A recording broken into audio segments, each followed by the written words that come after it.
Welcome to On the Chain. This is Jeff here with co-host Chip. What is going on, Chip? What's going on today? Jeff?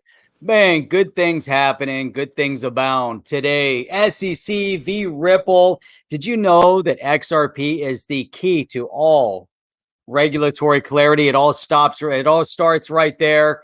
And Gary, the G-Man, won't stop until Judgment Day.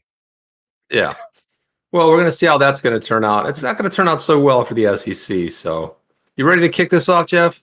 Let's do it. Let's go. Do it. Welcome to On the Chain. Welcome Right, to On man. the Chain, man. And welcome to everybody here. And as Jeff and I always say, drop the city and the country where you're coming in from. You're watching the replay, do the same thing, because guys, we love seeing where people are coming in from. And we've got this is a worldwide audience. It's a worldwide show. It's put on, but a lot of our focus is the United States because that's what we're dealing with right now. Dude, and look at this, man. I don't think we've ever seen Chad Bradbury on here before, but check out this nice shout out from him. Hey, Jeff and Chip, you guys are the best. Keep up the great work. What a great way to start off tonight. Yeah, that's a really nice way to start off. And I tell you, Jeff, it's super exciting for once, because remember, like every once in a while on a business show, they throw the stocks up there, they show which cryptos are trending, and they would always put a Ripple instead of using XRP. Well, now, thanks to Charles Gasparino and the Fox Business Network and shining so much light on the SEC case, want to go ahead and share this video from earlier today that he was discussing stuff. But it's amazing to hear not only Ripple being discussed, but the digital asset XRP being discussed. And I had mentioned something to this in a tweet. Coining 203, better known as Alex, had tweeted out this video.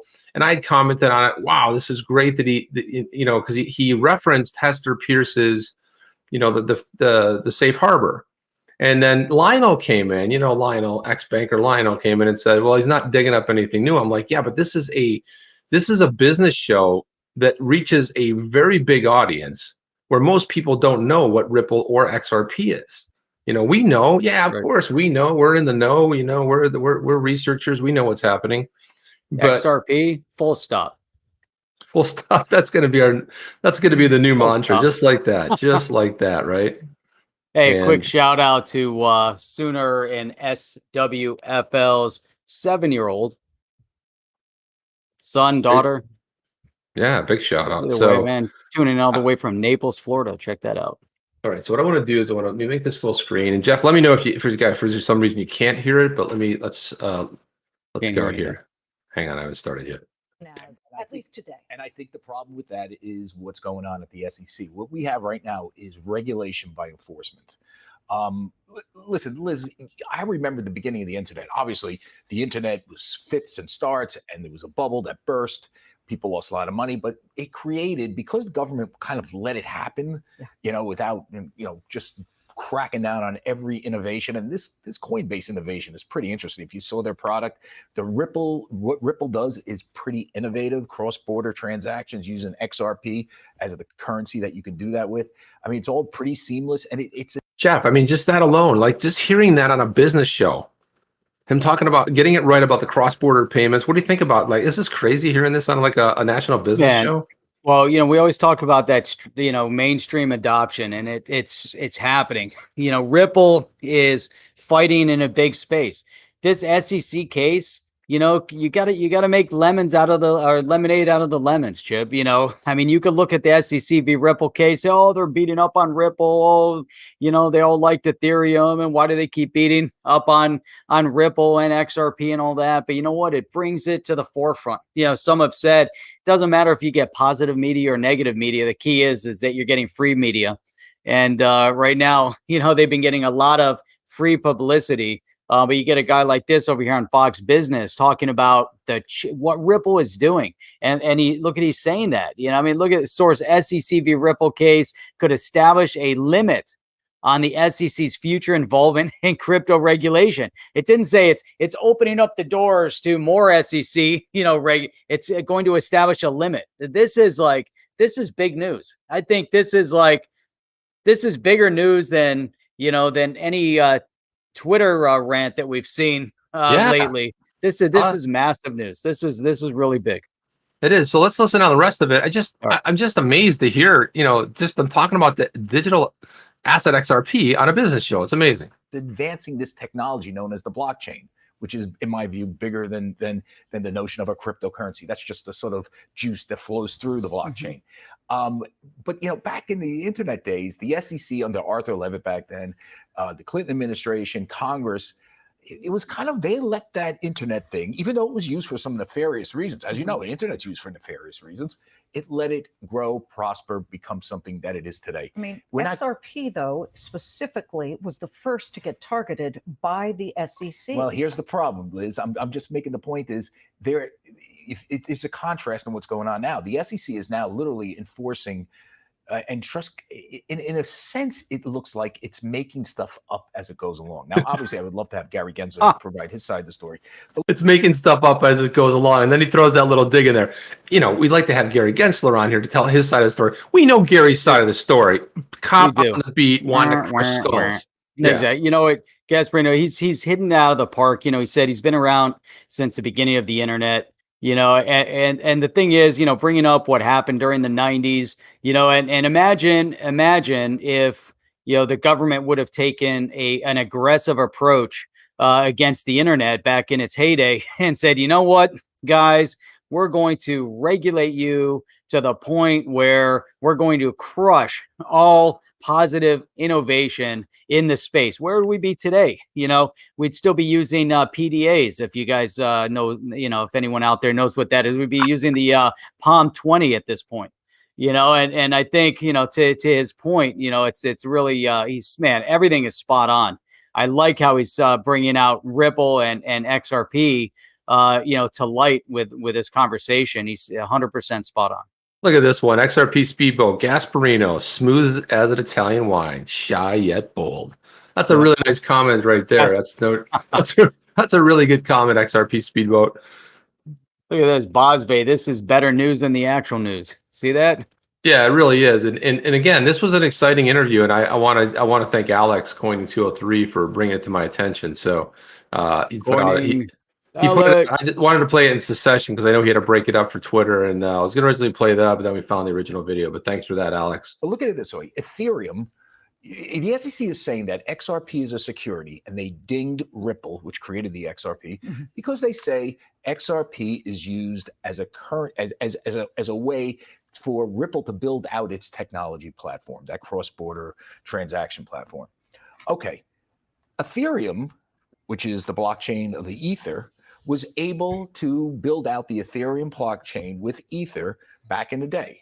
Nobody said anything. No one said anything. It was fine. Why are they saying it now? Well, now they're saying that Ether is okay. It's not an SEC mandated security or regulated security because Ethereum is no longer using Ether to build out its platform, but XRP is, and it just sounds so capricious, and it's hard to get. I did a lot of reporting on this, and I spoke with some of the enforcement people who brought the case against Ripple. It's hard to square what happened with Ethereum with what's happened to Ripple and why Ripple is held to this level and Ethereum is not. So I come down to this, and I think this is the most common sense thing here. Crypto needs to be regulated. You know it. I know it. The internet was somewhat regulated. It needs to be regulated in a smart way.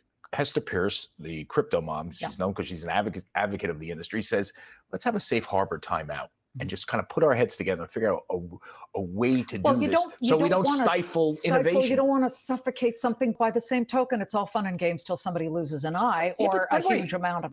Okay, so you got to have the detractor there, but let's know his comeback here. It's all fun and games until somebody loses an eye. Yeah, well, this is what, so she's gonna. But again, as the host, she's trying to poke holes in the story. Play devil's advocate here. But listen to this reason. Listen to this reason. It is all fun until someone loses an eye. But listen to what she says here, though, Jeff. Listen how Charles comes back with this. Wait a minute. Oh my God, that's hilarious. If you buy XRP, you don't know what Ripple's trying to do with XRP. I mean, nothing in the SEC lawsuit against Ripple said they were ripping people off. Exactly. I mean, I looked. Boom. It was their big thing was Spot on. going before the SEC and get getting anointed by Gary Gensler or Not Jay protecting Clayton retail when he investors. was running it. Well, we'll see. We'll Yeah. be watching what. Yeah, I Gary mean, Gensler like does. I know people like you want to like regulate everything. Hey, I'm all about free love, naked, free everything. Let's go for it. Just Naked, kidding. I mean, free listen, everything. I What? agree. You don't want to stifle, but you can't have What something in the crazy. world What is did you going say? on? I'll tell you what I'm about to say, folks. Crazy Charlie, town. thank you. And I waited What in till, the world I waited till was- after Charlie was done to say this. We're completely commercial free because he would have sucked I up would have all kept the talking. oxygen. He would have kept going. Oh my God. But we need to get to a whole bunch of That's too other funny. issues. We started the show by saying that the Dow has not now the aforementioned. Okay, so anyway, that right Dude, there was a terrific. That was the funniest thing ever. How did you? She's into free love and naked. I was like, where did that Naked come from everything. at the end, right? Naked everything. But He goes, I know people like you like to regulate and everything. she is pretty fair, but it was funny that he was like hammering her on the whole thing. You want to regulate everything. It was just a little fun. They're just having a little bit of fun back and forth. I mean, Hey, she's so not- here's a new verb, Genslering. So Genslering is to wave tiny hands in circles while evading questions. you know, yeah, and doing a lot of this, this stuff Oh, here, this I don't know, I wish I could stuff. remember SP. I think we had Genslered, and I can't remember the definition of Genslered. Yeah, I there think was you wrote. Gensler. That was Adam that threw up the Gensler, and that was Yeah. there was like a 3-tier thing. Like you don't you evade the question, you don't answer the question, you don't give any clarity.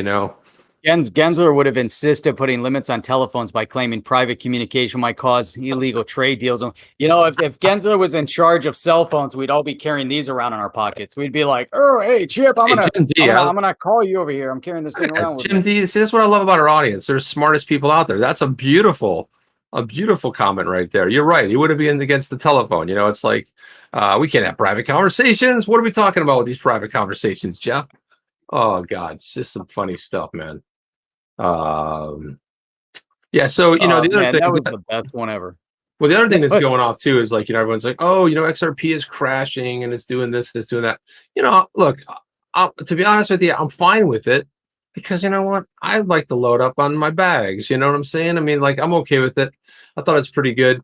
We like to put these funny tweets up every once in a while, and this one, Jungle Link shared this one, and this one made me laugh. And I always like throwing stuff up there that makes you kind of giggle a little bit. But this one, he said, "Thank you, Gary Gensler, for protecting me against high capital gain taxes and the trappings of generational wealth. I can keep living a simple life under your cloak of protection." And he's got look at the thing here. He's got the BitBoy. Oh, look at that. The BitBoy, logo here, and that's great. as he's donning a McDonald's hat on there. But that's Jungle has a tremendous sense of humor. This one was good. I can keep leaving the simple life under your cloak of protection. Now they don't want people involved with capital. Where's the hang on a second. Let's put this up right here, Jeff. Oh, you know what? An egg said he needs to get corrected on Ripple creating XRP. New coin and open coin existed before Ripple. No, it did. But again, that's where Charlie got it wrong. Is that it was XRP was gifted to Ripple. They didn't create anything. You're right. It was called open coin first. And hey, Big Jackie, thank you so much for that, Jackie. Really appreciate the support. Huge bomb right there. Thank you so much. We always appreciate your support, guys. Thank you for that. And I want to throw this up, Jeff, because this kind of got me a little, let's say like got me down, but I kind of expected more from Coinbase. Coinbase drops the product plans after the SEC lawsuit threat. So this is the kind of thing, Gary Gensler Enforcer comes out, they go talk to him about their product, and then they get him a Wells notice, which is a upfront notice that you're in trouble and there's gonna be some sort of enforcement action. Well, Chip, I'm wondering about that part of it. He came out, he's gonna fight it, and he's all, strong, and he's doing his keyboard warrior, tweet storm and all that. And then they probably came to him and tapped him on the shoulder, said, "Hey, by the way, you're now a publicly traded company." Correct. Yeah, it's all comes down to your board of directors aren't really too happy with you taking on the SEC at this moment. Your stock shares aren't doing as good as they should be, and maybe take a break. Maybe why don't you go sit down there and have a sandwich and then we'll figure No, things out. you totally nailed it. That's exactly what happens with a public corporation. And like, so now the program would have provided a measly 4% annual interest on USDC stablecoin holdings. Now they're not going to launch it, right? So can you imagine this? That the SEC shook them down, and they couldn't give back for it. And this is kind of what Jungle's tweet is making light of, is the fact that no, wait a minute. So not only are you supposed to get like negative interest, like they get in Europe, right, where you got to pay the bank to keep your money there, right? Now they don't want the regular Joe, the people, the investors are supposed to be protecting, to have any yield on their investment. If I own USDC and I want to get 4% on it, so for every $100 I get $4. Hey, okay, fair enough, right? Because what is a bank giving? Nothing.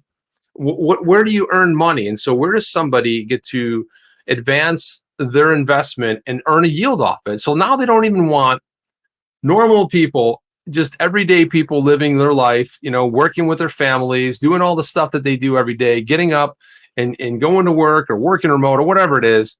Now they want to take away this measly 4% interest. It's insane, Jeff. And yeah, I mean, there's so much more to it, though. If you think about the overall, just the concepts of what they're attacking. They're attacking the retail investor. In order for you to gain any kind of benefit in their opinion, you have to be an accredited investor. But everybody else, if you don't meet their standards, their definition of an accredited investor, you don't get access to all of these great trading vehicles. And so if you meet their standard, you can continue getting wealthy, or you can get elected into Congress and you'll be a multimillionaire when you come out. So you can either do that, or you can become an accredited investor, one or the other. So whichever one comes first. But you know what? It's a continuous trend of what their opinion is of everyday people, right? Look at, did you see the Emmys? Did you see how, I didn't see it. I just saw pictures after the fact, but did you see how there were like hundreds of them gathering around, hanging out, hugging each other and all this stuff? And, it's just like, they want to have rules for themselves, and they don't want rules, leaning, they want different rules, to be applied to everyone else. It happens in their circles. It happens in the financial circles, and that's it. I mean, it's, cryptocurrency, the digital asset space, and the pushback. And really, I'm shocked that Brian Armstrong didn't, fight a little bit more aggressively, because this space and the decentralization, which equals freedom, by the way, it's there to help uplift the people. I mean, it's Chip. I mean, it's so impressive. And they're coming after Celsius. They're coming after Celsius in Texas and in New Jersey and one other state. And they're saying the same type of thing, that some of the products that Celsius is offering doesn't meet their criteria. What they're doing, they're going after the big entities. There is no Bitcoin entity for them to go after. So who are they going to go after, right? But they can go after Ripple. They can go after Coinbase. They can go after Celsius. They can go after Binance. Look how they've taken Binance down. And granted, Binance might be doing some, things that are a little irregular, but maybe not. Nefarious, Jeff. Yeah, but maybe not. We don't know. I mean, they make up the media and the news as they go along. Just like Gasparino was saying. The SEC, they're just making it up as they go along. Yeah, and the whole enforcement side, like Jim D said, the SEC wants total fascist control to protect us from bypassing their Ponzi scheme with the big financial corporation and banks.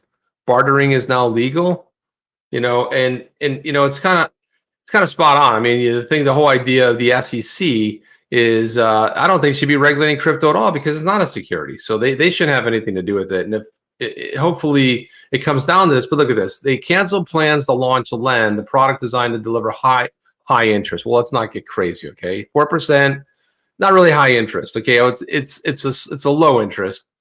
Coinbase rep confirmed the news to Decrypt this morning, referring to a recently updated blog post about the planned initiative, first announced in June, but then put on hold following the threat, and that's exactly what it was, the Wells notice, of legal action from the U.S., from the SEC. Our goal was to create a great product for our customer, to advance our mission to increase economic freedom in the world. as we continue to work to seek regulatory clarity for the crypto industry as a whole, we've made the difficult decision to not launch the USDC program announced below. Let's, like you said, Jeff, you broke down it's called the board of directors. It's called, we don't want this fight. We don't want to put this out there, and we don't want to have to go fight this. We've got shareholders, and we have a fiduciary to those shareholders that we continue to grow and make money. But if you notice, Jeff, Coinbase did a massive raise. You know where they did it? Outside of the United States. So they did a massive raise because who cares? We'll go outside the US. We don't need to do US. And by the way, thank you for correcting me last night. I did misspeak. I did say Nicki Minaj did an interview with Biden, but it was actually Cardi B. So thank you for that. Every once in a while you get stuff not quite right, but the sentiment was there anyway, Jeff. So look at this. Look at this. Coinbase wrote that it had hundreds of thousands of people signed up to the wait list, Jeff. People wanted the product, which has now been discontinued. So now we will not stop looking for ways to bring innovative, trusted programs and products to our customers. We just can't do it because the SEC is going to shake us down again with the Wells notice. I mean, that to me is it's kind of evident of evident where we are right now, Jeff. I mean, it's a bit weak, especially since Mark Cuban told him to fight. Ripple's fighting. A bunch of people came out and said, where's your fight? Where's your fight? Well, Ripple's a private company, Jeff. In all fairness, Ripple is a private company, and it's a little bit different. Look, I understand. Look, there's a tremendous amount of pressure from the board, from the shareholders, everybody else. They don't want the fight. They don't want the attention. They don't need the negative attention. All right. Well, Jeff just bounced out of here, so that was unexpected. I wasn't expecting him to bounce out of here. But the whole idea is wait a minute. I mean, what happened here? What he did over here? Put the screen up there. I don't know what the heck's going on here. So I wanted to jump into this too because an article came out today. I'm back. Jeff, thank you. Where I know I have you so abrupt. My battery was done. Oh, there you go. So you had to plug it in. So sorry about that. So I was gonna throw this up here. This article came out, and it's kind of, I wouldn't say it's laughable, but it says which crypto remittance service is most likely to dominate the Latin American market. You just did that story, right? The remittances into Latin America.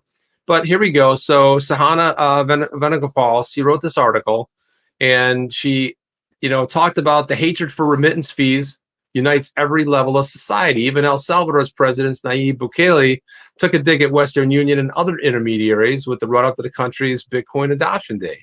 Central American companies' GDP was $26.9 billion in 2019, and remittances that year were $6 billion. Look at that, Jeff, $6 billion. Five basically. It's incredible. And Bukele claimed that around $400 million was going to other sources as remittance fees. So post-launch, with more than 1 million people using the Shiva wallet and 205 Bitcoin ATMs in the country, the emergence of a new remittance corridor could threaten traditional intermediaries. And Jeff's battery must have gone. And payment giants. There he's back again. What's going on over here? I don't know. All of a sudden, my camera just stopped.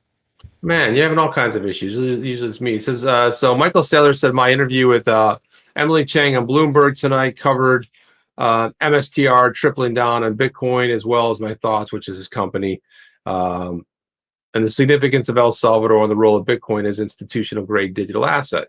Now, we all know that Michael Saylor's all in on Bitcoin, right? We got it. I mean, it's pretty clear. But is Bitcoin going to be used for remittance?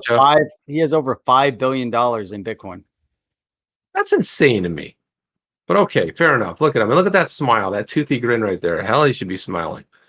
And I drove, so Saul Dude said, I drove to the El Salvador consulate in Atlanta Friday.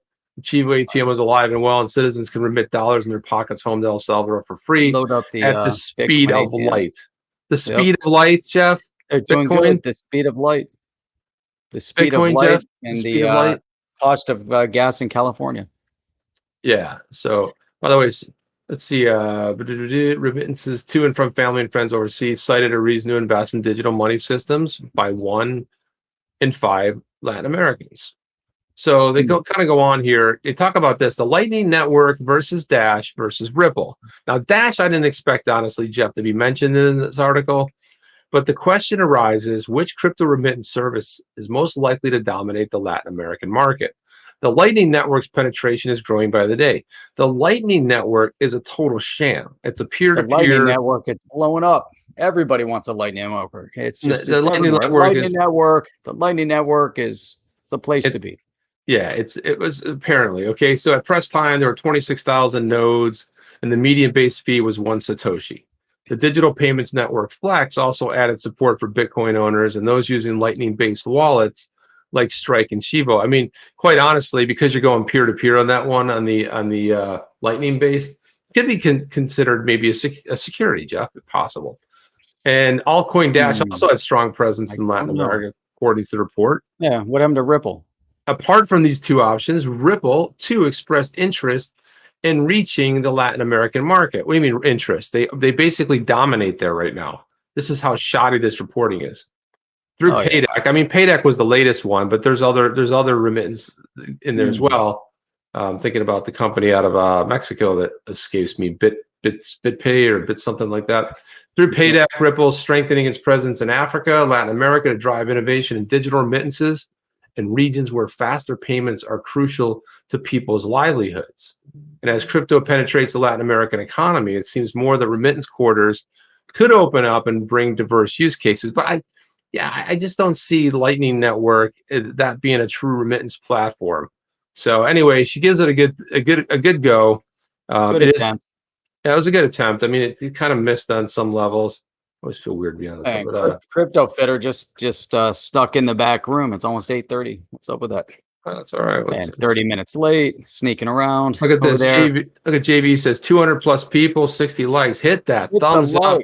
And guys, it does help us because we have had a weird slowdown. I don't know. Maybe it's the topics we're talking about, but we usually grow by 700-800 to 1,000 per month as far as. And this month we grew like by 125, which is been a little bit slow. A little bit weird. We got to get over 18,000. We passed 18,000. The momentum builds again, then onwards to 20. And before you know it, we got 100,000 people in here. Yeah. Check this one out, Chip. So Coinbase, you have to really question Coinbase backing down from the SEC. And at the same time, they strike a deal with Homeland Security, offering them analytics tools, right? So we got to wonder, Immigration and Customs Enforcement Department of the U.S. Department of Homeland Security has paid Coinbase $1.3 million for a license to use Coinbase Analytics to study American residents' knowledge. Coinbase does it again. Okay. That's get into a whole nother topic there. The whole thing there. But Coinbase once again goes against the grain of privacy purist opinion that their partnership with U.S. authorities goes against the essence of cryptocurrency by inking a deal with the Department of Homeland Security. So supply them with a Coinbase analytics license. So look at this. He's assuring the privacy advocates that he's not providing any information outside of what's already available publicly. So, and then you get into what do they do? Let's see. They connect cryptocurrency transactions to real world entities and is able to investigate fraudulent Bitcoin activity. Now, if you looked at this in a vacuum, Chip, you would say, what is Coinbase up to? What could they possibly be doing with Homeland Security? Then, Chip, I tie in this article, right? Your credit score may soon depend on your web history. What? Right? So yeah, that's what these guys are saying. They're like, what? Are you kidding me? Right? So we already know that over in another country that has the digital yuan, they're basically doing the same thing. But look at this. In the not too distant future, your internet habits could help determine how much house you can buy and the rate on your next auto loan. Right? Right now, your credit score, a 3-digit number that tells lenders how responsible we are, blah, blah, blah. Everybody knows. But now look at this. This is all based on our buddies over where, Chip? IMF. At the IMF. What do you know? They're looking out for our interests. Charity right? So this they're suggesting that companies will soon be looking at a lot more data to get an accurate picture of the risk you pose as a borrower. So Chip, if you have this tweet storm and they want to decide whether or not, and let's say you have an 800 plus credit score, but you have this tweet storm, they're going to say, hey, you know what, Chip? I don't know. I don't think you're credit worthy anymore because of what you said on Twitter. But here's what the future of, so you look at this, and is this possible? Is an algorithm that's connected back to what Coinbase is doing with Homeland Security and what others are doing with the digital yuan over with social scoring and all those things with social media, maybe with Facebook and Twitter and some of the others, are they? Lenders could soon use data from your browsing search and shopping history to create a more accurate credit score. Then you're like, okay, how are you going to do it? Oh, wait a minute. What if they start bringing in the blockchain? What if they really start, automating, these processes with different smart contracts, blah, blah, whatever, and everything's automated and you don't even talk to a person. And now you go on the wrong website, all of a sudden they're like, ding, sorry, Chip. Question, Jeff. Do you think it's related to the SEC? All of a sudden, Coinbase making an about face with the SEC, and now you've got this Homeland Security. You got this this contract with the government. Do you think there's like some leg breakers that show up and say, "Hey, man, this whole deal's off"? And it's not like, to me, like I look at this deal and it looks to me like it looks to me like you're going to do this deal with us because we're the government. They're not like, hey, we created a product for the U.S. government to come in here and just, have free reign. It seems to me more the other way around. You guys are going to cooperate, but we're going to pay you for your effort. I mean, does it smell of that, Jeff, to you, or no? I mean, I'm sure it does have a little bit of that in it, but yeah, $1 million isn't, it's pocket change for Coinbase. But, I mean, that's, they'll burn off more in Ethereum than they'll but get. They're paying for something. You see what I'm saying? Like there is a product. So XRP Speedboat, thank you for that. He says lightning movement with the Metamucil token. That's some kind of movement right there, Jeff. That's some lightning movement. That's the wrong kind of lightning movement. Right out the it's the kind of movement they need at the SEC. Hole, as they say, Jeff. I mean, but look how they continue with this one. Is this good news for consumers? No, it's horrible news. It's horrible, Jeff. It's not good news at all. They're already trying to put a spin on it, right? They want to send the unscorable customers can gain access to credit. Hey, you know what? That's awesome. That's great. But I'm not interested. No, they always, these are trial balloons. They float the trial balloon. Let's see how people react to this. They react badly to it. I want to throw this next story up here because our old pal Peter Brandt is back at it. He says XRP is a security, and there he is right there. So, but I kind of like the spin he puts on it here. Put out this tweet. He said, under the new SEC head, obviously Gary Gensler, we will have many more challenges of this type. Personally, I think XRP is a security, but that wouldn't prevent me from owning it under the right circumstances. So he doesn't go on to talk about why he believes that. But Brandt, the longtime Ripple critic, famously urged the U.S. Securities and Exchange Commission to classify XRP as a security in less than 2 months before the actual lawsuit. He also accused the company of manipulating the price of the controversial crypto. Now it's controversial. Why is XRP controversial, Jeff? What the hell is up with that?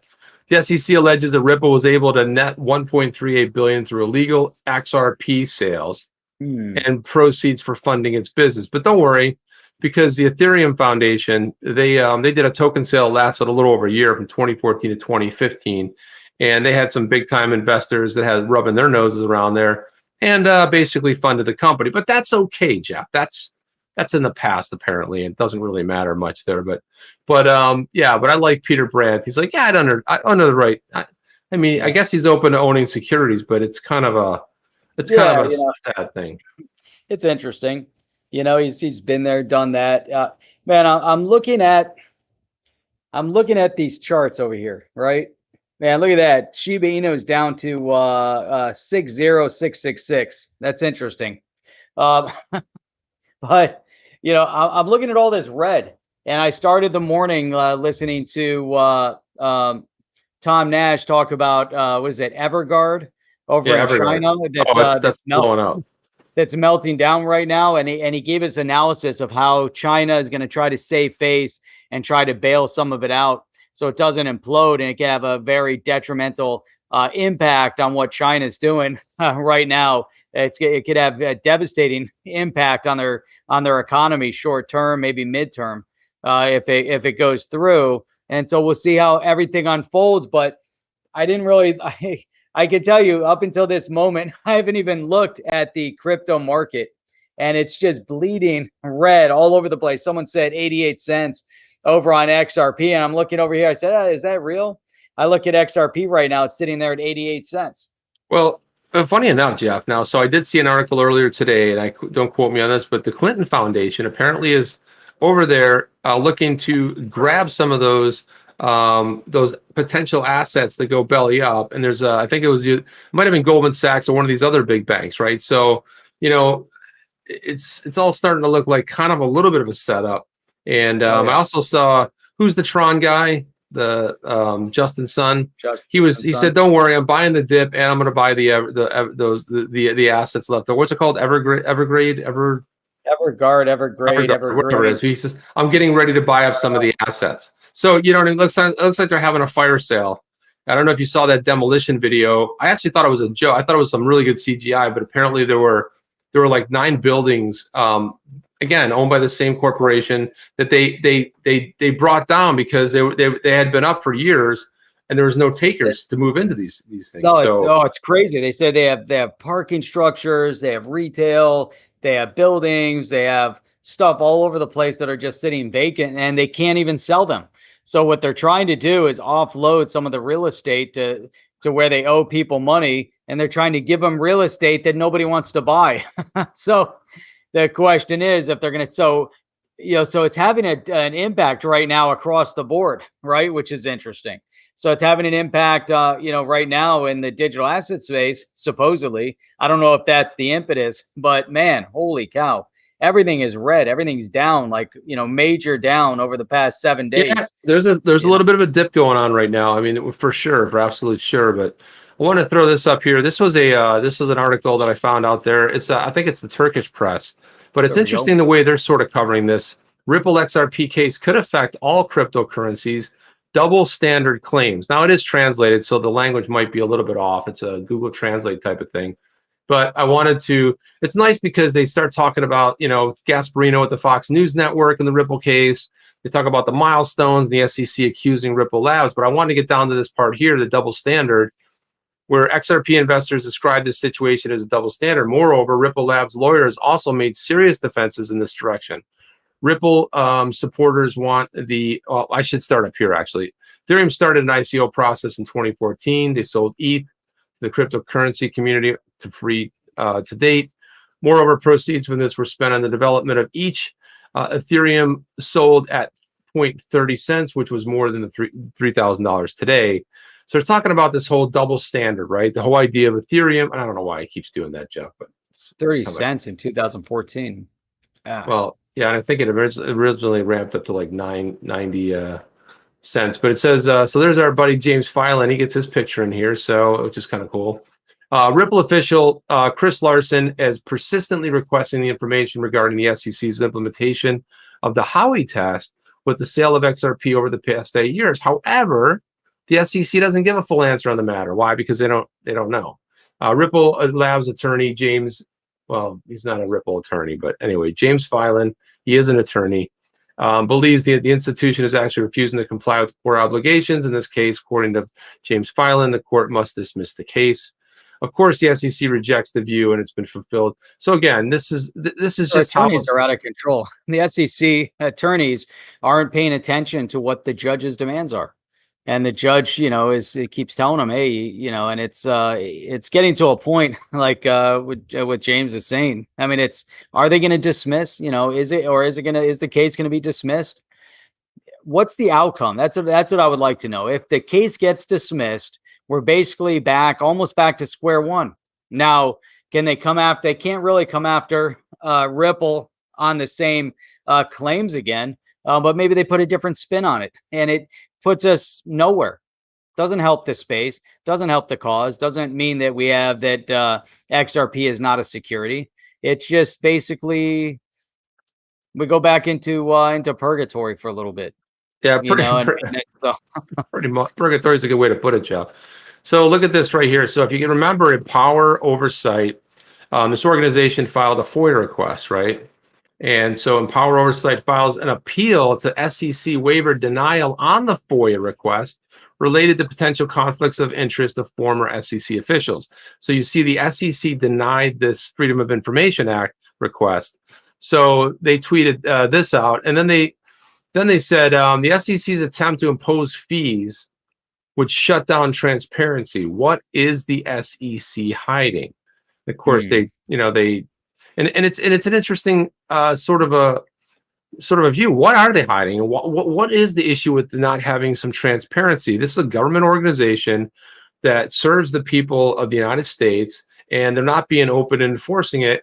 And why would they shut down the fee waiver denial on the FOIA request? This is crazy, right? So anyway, they put out this whole blog post on it that Empower Oversight submitted a detailed FOIA request to the SEC requesting the communications between SEC officials and their former employers from May 2017 to December 2020. Senior official William Hinman reportedly participated in the SEC's regulation of cryptocurrencies while receiving millions of dollars from his former employer, the law firm Simpson Thacher. Simpson Thacher is a part of the Enterprise Ethereum Alliance, an industry organization whose objective is to drive the use of Enterprise Ethereum. Nothing to see there, Jeff. Hinman, while in his capacity, the SEC declared that the Ethereum cryptocurrency Ether is not a security. Now, there's, like you brought this up before, Jeff, there's nothing necessarily potentially illegal about this. It just doesn't have a good look to it, right? His law firm representing the Ethereum Enterprise Alliance, whose main goal is to drive the use of Enterprise Ethereum. It just has a lot of improprieties in there, no? I mean, there could be some, moral conflicts over there. I don't, moral conflicts. Okay, Jeff. There could be some impropriety, but it's not, he's not doing anything that others haven't done before. And it's not necessarily, from what I'm understanding and from what I've read and others have told me, it's not necessarily illegal what he's doing. No, but look at this here. Yeah, I agreed. But the SEC sued one of Ethereum's competitors. So they're Ripple declaring the cryptocurrency XRP was a security. Now, if you look at what Charles Gasparino was saying when he reached out to the SEC, they said, and this just goes to show you how completely off base they are. But one of the things that they stated was that the reason they went after Ripple is because Ripple's still building out their network. Well, so what? They're going to build out how long it takes to lay rails from country to country? This is software. This is, this is cloud software. You got to install it. You got to do stuff. XRP was created before Ripple was a company. So exactly. It's a pathetic argument, and it's a sad argument because, the last time I checked, Jeff, has Ethereum, are they still working on converting over to, what is it, proof of work, proof of stake, they want to go with Ethereum 2.0. And what's happening with it? Nothing.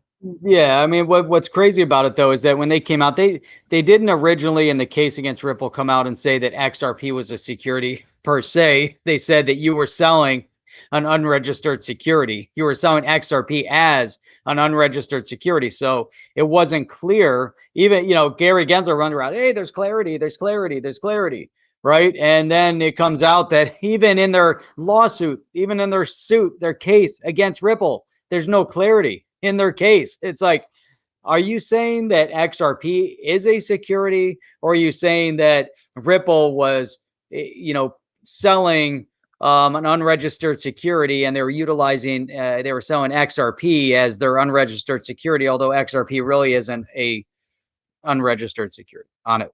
It's just confusing. Way too confusing. Chip, check out this. I just want to throw a softball question over to you. All right. So Jim D is saying, hey guys, any thoughts of the doomsday scenario building up now as China is close to defaulting on debt instruments backing Tether? Ironic that U.S. stablecoin is hinged to number one U.S. economic enemy. It is a conundrum of sorts, isn't it, Jeff? But I think we've been waiting for the other shoe to drop with Tether for some time. I don't think we've ever been satisfied with. Well, they say they've been audited. They said that it's backed by something, but it's been backed by pretty much anything at this point. So Jim D's bringing up a really good point, and it is funny how this stuff is all sort of connected in a nice little package, right? All the dots sort of connect there. It's interesting how that sort of works. I wanted to toss two tweets up here, Jeff.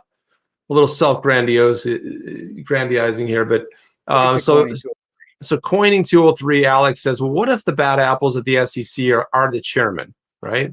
What if there are good people within the SEC like Hester Pierce who actually want to do good, and the other thousands of employees who have to sit back and watch the politically appointed individuals mess things up? That's a pretty good observation, Jeff, because really astute. Yeah, it's really astute because it's absolutely right. It's like, and everybody else is going to get punished. And I kind of replied that Hester Pierce is as good as they come. Her token safe harbor proposal 2.0, it's solid. It's incredible that she originally rolled it out under Chair Clayton, then under Chair Gensler. Both of them ignored it like it never existed. And now you see, and the fact is, Jeff, is now that you see that it's getting some attention on like Fox Business, where Gasparino's been talking about the whole idea of crypto mom. I wish she would have been a little bit more respectful in calling her commissioner Pierce, because she is a commissioner of the SEC. Yeah, crypto mom's an affectionate word we call her, but let's get it right. She's a commissioner at the SEC. She is an official of the SEC. Chip. I don't buy it. Okay. It wasn't that long ago that we were referring to her as the crypto left and right. I took it away from her, but then I came to my senses and realized she was giving it back. You've said she was the only good apple, Jeff, there. Because you know what? Because you know what it was? I read through the token. I read through her safe harbor. I read through the first version and the revised version. And I said, here's somebody on the inside trying to do good. She's earned her moniker back, the crypto mom. I don't even like the whole crypto mom look. She's a crypto aficionado, right? She appreciates it. She's a promoter. JV, I honestly don't trust Hester. She's a commissioner. She's been saying the exact same thing for years. Yeah, but here's the thing, Jay. Here's something I want you to consider. First of all, moved the needle. Yeah, but first of all, she's a commissioner, right? There's 5 commissioners. There's the chair. They don't have a lot of pull. Yeah, she's been saying the same thing for years. But you know what? It would have been different. Hester Pierce becoming the SEC chair. I guarantee you, none of this stuff goes on. She comes in and she was nominated, but she's not going to be nominated because she is a Republican, and you had a Democrat administration, and also Roisman, he's another Republican. But that's where I believe they went to work, and in July came out and said, it's murky. We don't know. We're commissioners at the SEC and we don't know. It doesn't seem like there's any clarity. And that's where she's publicly taken the stance against Gensler. Takes courage to do that. And she said, I don't agree with Chairman Gensler on this clarity. I don't believe there is clarity. So to me, yeah, she's earned it back. She's earned her way, and she's the only one inside the SEC that I can see, Jeff, and maybe correct me if I'm wrong, that's actually promoting not only innovation, but cryptocurrency. So I do believe there's a lot of value in what she brings. Well, we know your buddy Gary is doing the exact opposite. Gary. Look at this right here. So Gasparino put this up. Breaking. People who know Gary Gensler say chances of him ceding power or cooperating to engage crypto industry in a new regulatory regime are close to zero. He will seek leverage the SEC's power on this unless Congress or the courts step in. And I wrote this. Tell me something we don't know. Gensler is an all-in government enforcement official, and he'll be on the losing side of history on the SEC v. Ripple case. Man, he's just like his boss. His boss, everything he touches, turns to what. And it's the same thing with this guy. Everything he's going to touch, it's already happening. It's happening all around him. It's like the guy's just like, hey, this and that, everything that he's looking at is just negative. It's just destructive power. But at the end of the day, what do they want to do? They want to overregulate and overtax and overburden. And they have this, big bill that they're trying to cram through. And all these people overseas around the world, they're like, we don't care about all this stuff. But you know what? This is what's impacting the innovation here in the U.S. This is what's slowing it down. You get these guys like Gensler, that are just they're just touting their party line, and that's it. You're muted. Can't hear what you're saying. XRP speedboat. XRP cologne has clarity. Smells like magic. That's right. Hell yeah. Oh, that's a good one. I'll have a little bit of XRP cologne. A little back like here, magic. Jeff. A little there. A little under the pits, maybe. Has clarity. Smells like magic. I like it, man. I like that a lot. Funny stuff, man. Funny stuff. Yeah, it's we had so much on the agenda today. I don't know how we would get through all of it, which we won't. But anyway, I want to throw this up. I know this is a little bit of a controversy, but I want to throw this up here because that's what we like to sometimes do. Well, because we were talking about China, and I want to show you that this is what happens when you don't have decentralization, when you have picking winners and losers. So China's biggest movie star was erased from the internet, and the mystery is why. Well, the why is not too hard when you start reading this article, and it's a long one. She's had an amazing career, right? She's like the #1 draw in China, done all these amazing movies. You know, she's done it all, right? And they basically erased her. You want to know why? Well, it comes down to, let me see if I can find her. Well, basically, she didn't fit the narrative, Chip. No, she was actually they accused her of selling. They banned her from here it is right here. Ms. Zhao and her husband were banned by China's security regulators from trading mainland stocks for 5 years for allegedly misleading investors. Ms. Zhao said at the time she did nothing wrong. Mr. Wang said he never intentionally tried to obtain wealth via illegal or immoral means.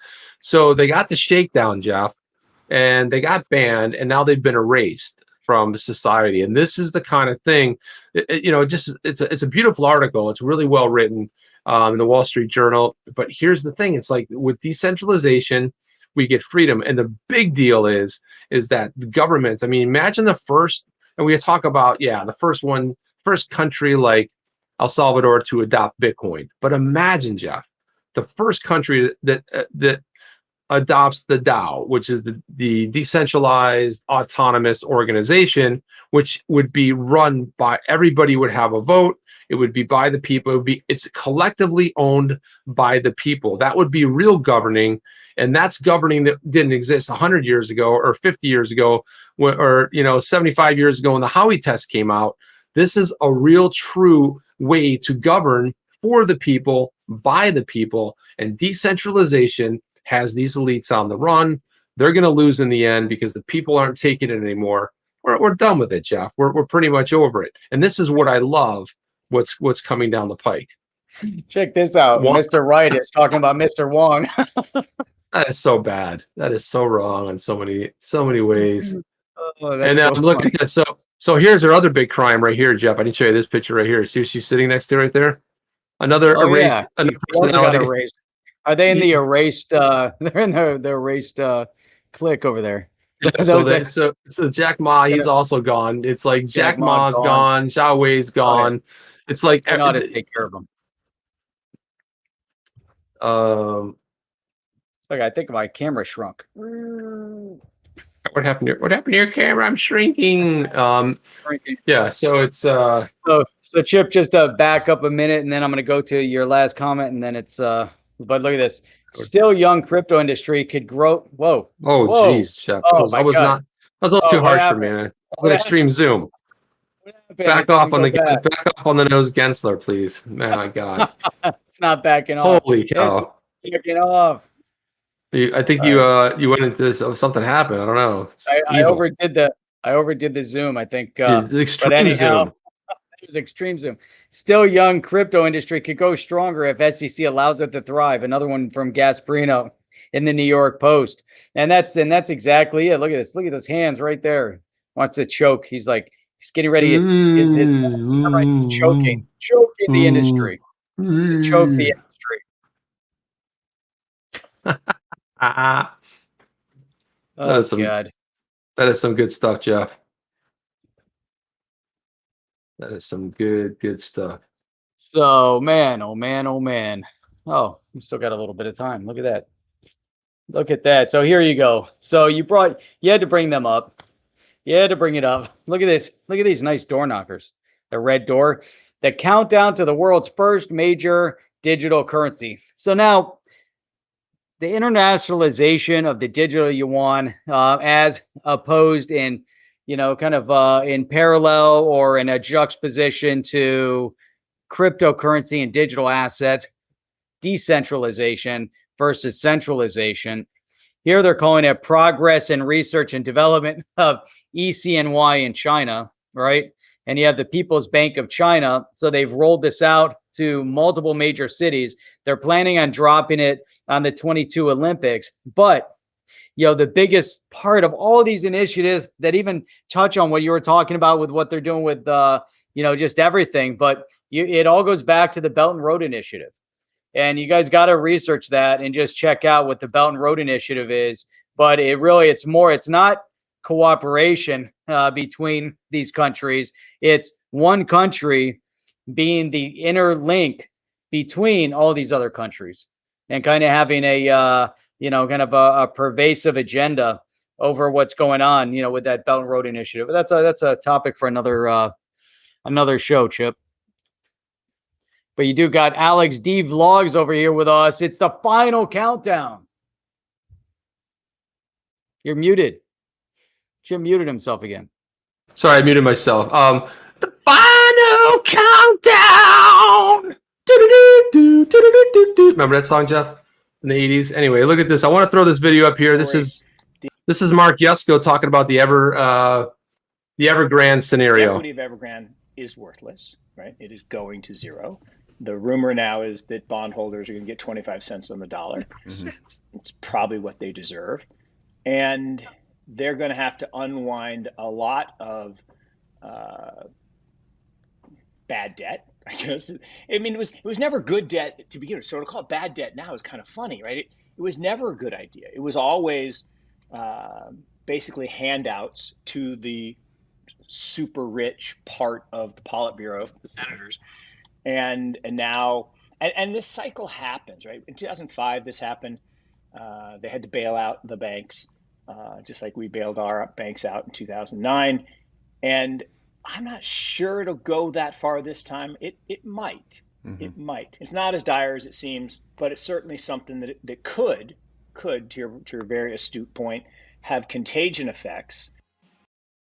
So anyway, I thought that was a pretty interesting sort of an observation. But one of the things that I read too is like about 6 months ago, they had a lot of the officials high in the Evergrande company putting in loans. Like they were putting in like 60-70% loans trying to float the company. So this has been a house of cards for some time. But it's not just Evergrande. The bottom is dropping out all over the place, and that's where China really is a house of cards.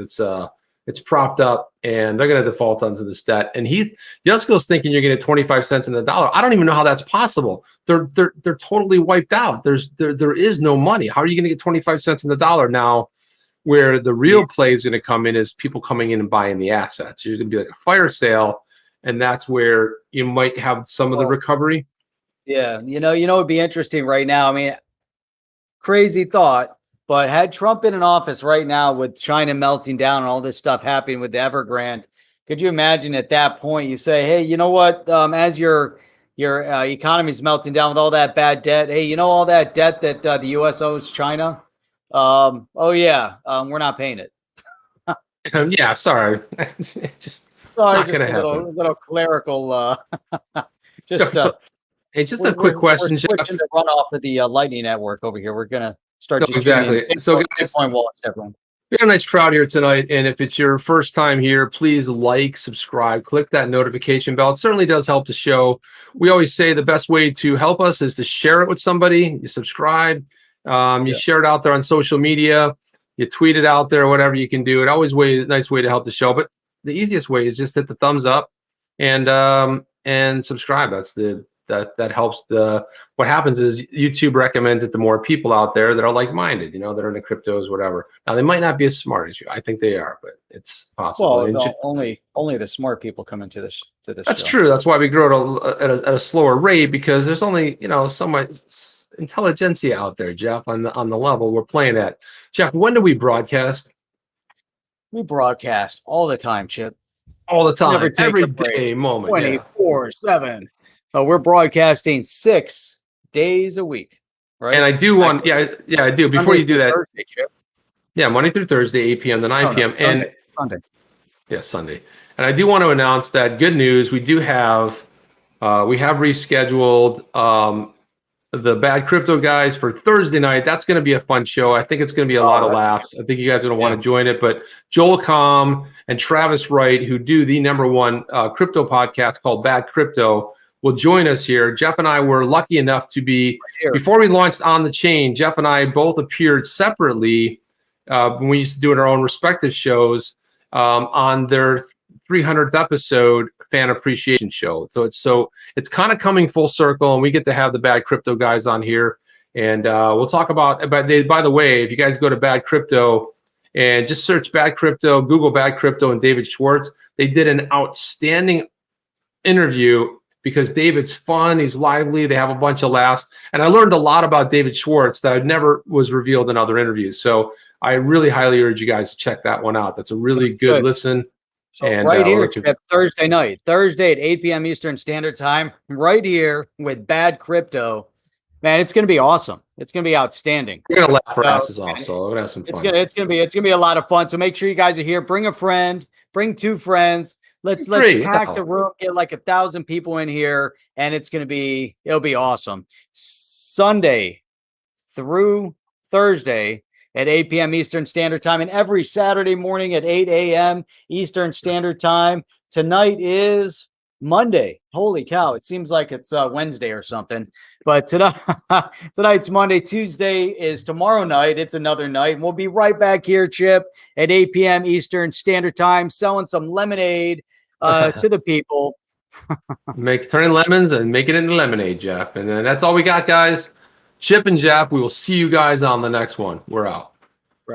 Are you down with OTC? Please like, subscribe, and click the bell to be notified when the next video drops.